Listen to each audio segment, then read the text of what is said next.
So ito na nga. So umatak na rin yung kasama ko at sa replay natin. Si Osama. Hindi rin talaga papatalo to eh. Grabe rin yung attack niya. Ito yung bagong meta ngayon eh. Druid Super Witch. Yung gamit niya. Grabe oh. TH16 din yung attack niya. TH15 yung gamit niya. Fireball din yung gagamitin niya dito. Grabe din itong taong to. Yung lakas din talaga umatak eh.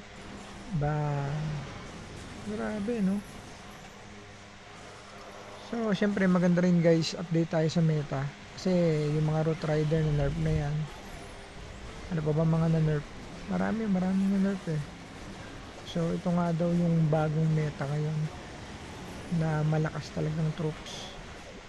So, syempre pag-attack tayo, iba pa rin yung updated tayo sa pag-attack. Oo, nandun pa rin naman yung mga favorite nating atake.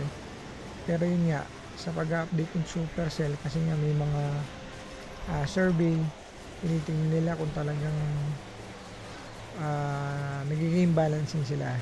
Yun yung tinatawag na pag nagkakaroon tayo ng updates. So kinuha ng BK niya yung scatter shot. Galing din kasi umatak talaga itong kasama kong to. Ayun na, yung queen niya nasa taas. Tapos yung druid, hinihil niya yung niya, yung super witch tsaka yung mga skeleton. Grabe oh. Sakit kaya niyan. Yung Inferno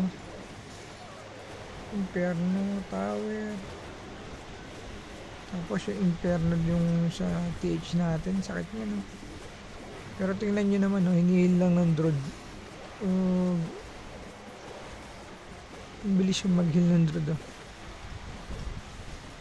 Galing oh. Triple pa rin to. So ayan updates yan sa 5 TH16 na kalaban namin. So naka-attack na ako kanina ng TH15 gamit ko. Naka-triple tayo TH16. Tapos ito naman si Osama. Umatak siya triple din.